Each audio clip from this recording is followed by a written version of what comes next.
So meron akong gumawa ng avocado salsa mga kabers. So panoorin nyo sa isa kong video kung paano ko ginawa. Madali lang at sigurado ko magugustuhan nyo.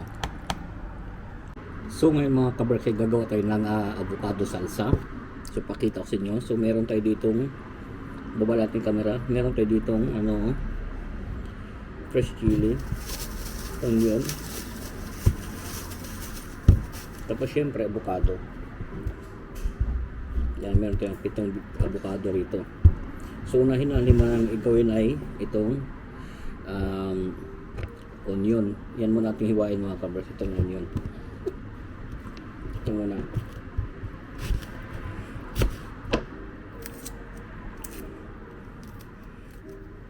So hiwain na natin yan.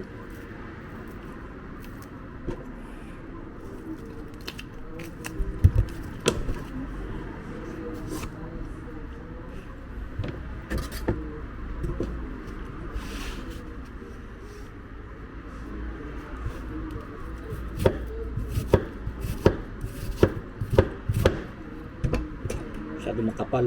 Ito lang gamitin natin.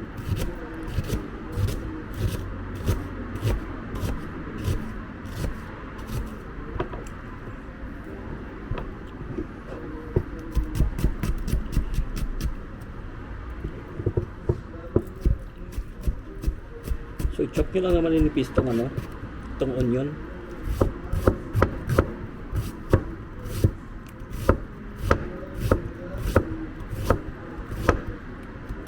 Hindi ba kayo umiyak pagka naghiwa ng sibuyas? Ako hindi ako umiyak kasi hindi ko naranasan mabasted. Hindi naranasan mabasted.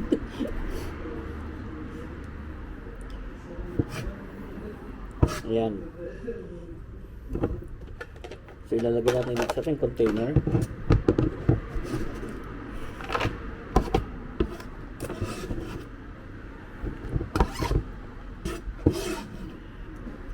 Hindi nga ako umiyak kasi hindi ako nabasted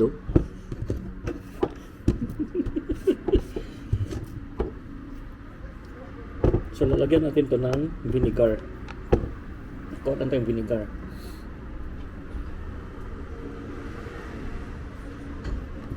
Lagyan natin vinegar.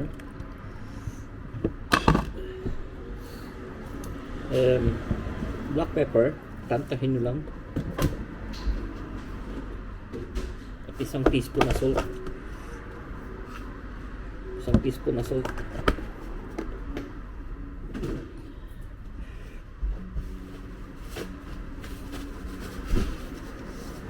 Tapos ang gawin nyo is haluin nyo na kagad para mapikal na siya.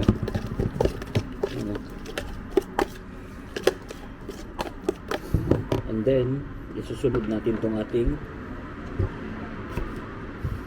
fresh chilies. Tapos tanggalan nyo lang ng buto mga kabers.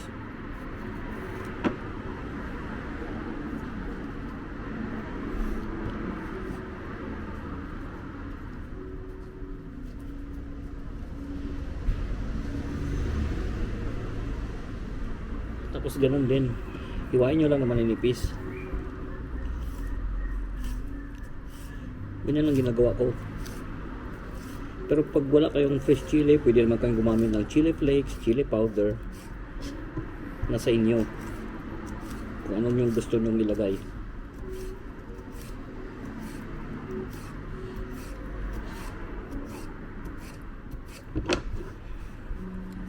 And then i-chop natin maninipis.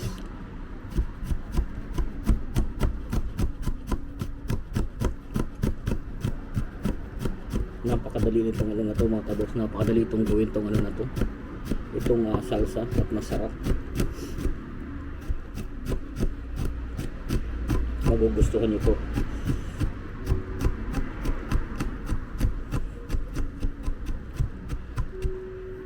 That's it. So ihalo na natin dyan.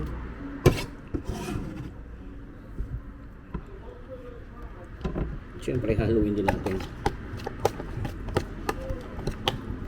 Ayan na siya.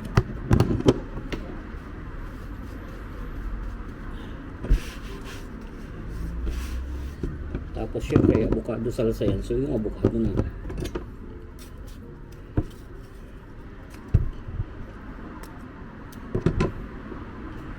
So Meron kayo ditong 7 avocado. Sakto yan sa isang container.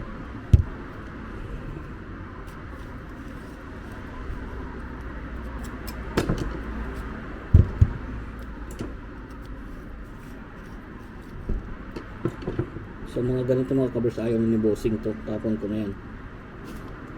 Ito wag na rin to. Pero pag sa bahay okay yan. Ayan o. Hindi na pwede yan. Sayang. Hindi na pwede yan.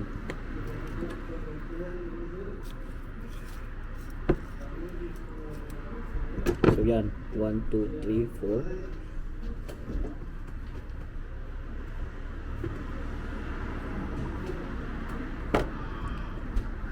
1, 2, 3, 4. 5 kalahati lang. Tama na yan. So tanggal natin yung buto. Pero yung mga kabers, yung tinapon ko, pag sa bahay nyo pwede pa yun. Kasi mas maganda ngayong ganong overripe. Mas marami kang vitamins na makukuha sa overripe. Yan. So ayan na siya. So ganonin lang oh, para madali. So dito lang ako makabuksa para mas komportable ako. Pero kung gusto ko palapit, ganyan.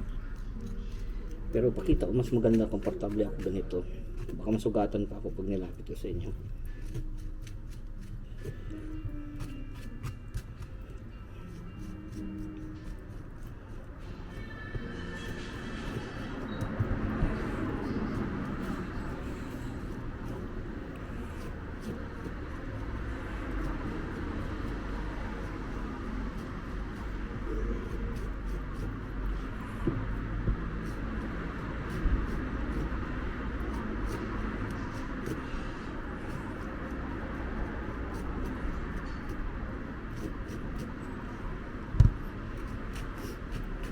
So ganito nyo lang lahat.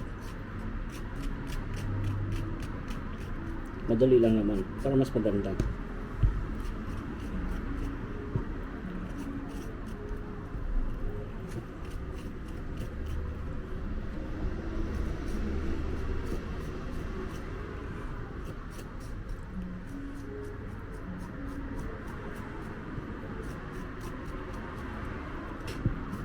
Napakasarap nito mga kabers. Try nyo talaga, masarap to. Napakadali gawin, wala pang 20 minutes.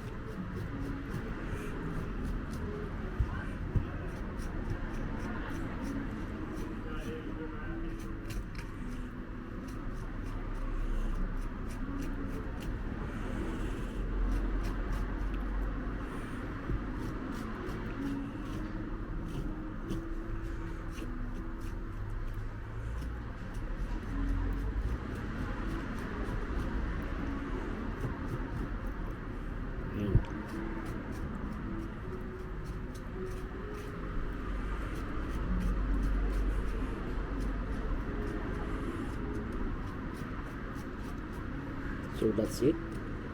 Kasi lalagay natin to dito sa ating container. Ganun yun lang, kayurin nyo lang.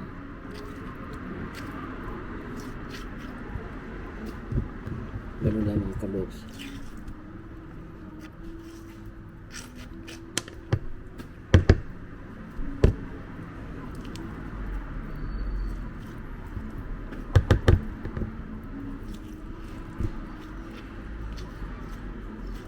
Tapos haluin muna natin para ma-mix na sa ilalim. Ayan na siya oh.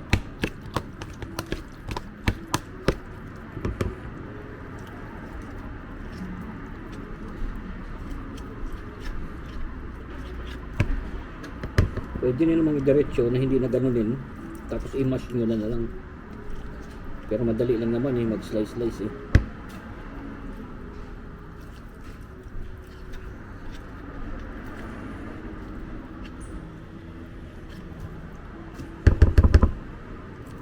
Ayan o, ganun lang kadali. Tapos haluin nyo lang para ma-mix yung mga onion sa ilalim.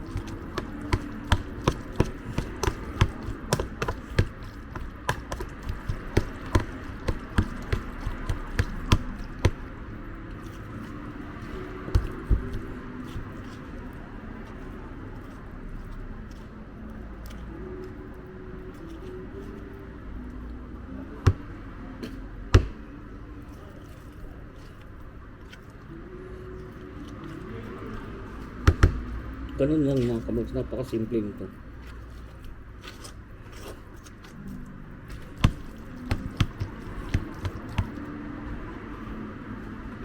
Nasa natin yung kamay.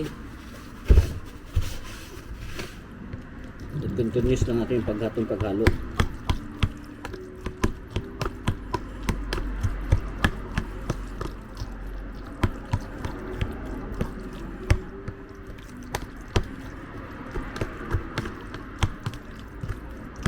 So yan na siya mga kabers. Ganyan lang ang avocado salsa.